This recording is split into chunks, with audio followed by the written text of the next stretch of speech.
एकादशी व्रत कथा। कमला एकादशी। धर्मराज महाराज युधिष्ठिर बोले, हे जनार्दन, अधिक मास के शुक्ल पक्ष की एकादशी का नाम क्या है और उसकी विधि क्या है? कृपया करके आप मुझे बताएं।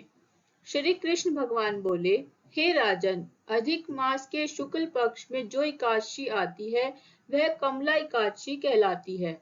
वैसे आम तौर पर प्रत्येक वर्ष 24 एकादशियां होती हैं, पर जब अधिक मास या मल मास आता है तब इनकी संख्या बढ़कर 26 हो जाती है।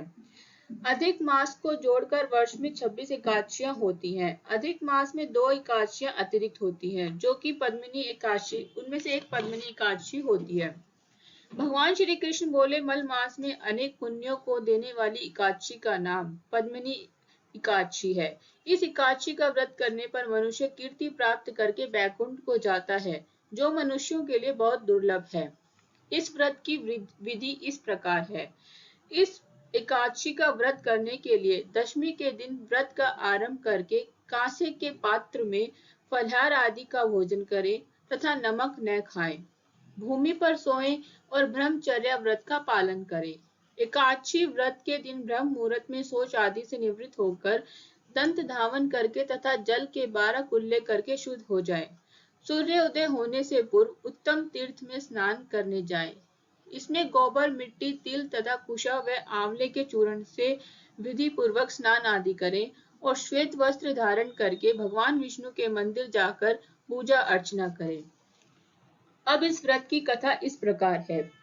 हे राजन, पूर्व काल के त्रेता युग में है नामक राज के वंश में कृतवीर्य नाम का एक राजा महिष्मतीपुरी में राज्य करता था।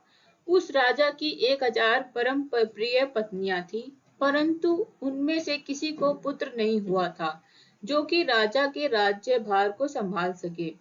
देवता, पितृ, सिद्ध तथा अनेक चिकित्सकों आदि से राजा ने पुत्र प्राप्ति के लिए काफी प्रयास किए, लेकिन सब असफल रहे। तब राजा ने तपस्या करने के लिए सोचा। महाराज के साथ उनकी अति प्रिय रानी, जो इक्ष्वाकु वंश में उत्पन्न हुए राजा हरिश्चंद्र की पद्मिनी नाम की कन्या थी, राजा के साथ वन में जाने को तैयार हुई। दोनों अपने मंत्री को राज्य की भागदौड़ सौंपकर राजसी वेश त्याग कर गंधमादन पर्वत पर तपस्या करने चले गए। राजा और रानी ने उस पर्वत पर 10,000 वर्षों तक तप किया, लेकिन फिर भी पुत्र प्राप्ति नहीं हुई। तब रानी पद्मिनी को माता अनुसुईया ने कहा, 12 मास से अधिक महत्वपूर्ण मल मास होता है, जो कि 32 मास का पश्चात आता है। उसमें द्वादशी युक्त पद्मिनी शुक्ल पक्ष की एकादशी का जागरण समेत व्रत करने से तुम्हारी सारी मनोकामनाएं पूर्ण होगी। इस व्रत को करने से भगवान तुम पर प्रसन्न होकर तुम्हें शीघ्र ही पुत्र देंगे। तब रानी पद्मिनी ने पुत्र प्राप्ति की इच्छा से एकादशी का व्रत किया। रानी एकादशी को निराहार रहकर रात्रि जागरण करती। तब इस व्रत से प्रसन्न होकर भगवान विष्णु ने उन्हें पुत्र प्राप्ति का वरदान दिया। इस व्रत के प्रभाव से पद्मिनी के घर कार्तवीर्य उत्पन्न हुए, जो इसने बलवान थे कि उनके समान तीनों लोकों में कोई बलवान नहीं था। तीनों लोकों में भगवान के सिवा उनको जीतने का सामर्थ्य किसी में न था। सो हे नारद, जिन मनुष्यों ने मल मास शुक्ल पक्ष की एकादशी को व्रत किया है, वो जो संपूर्ण कथा को पढ़ते या सुनते हैं, वे सभी यश के भागी होकर विष्णु लोक को प्राप्त होते हैं।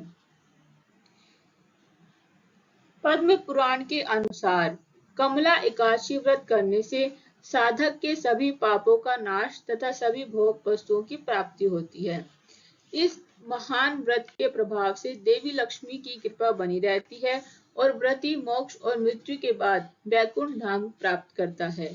इस पुण्य व्रत को करने से मनुष्य के जन्म जन्म के पाप भी उतर जाते हैं।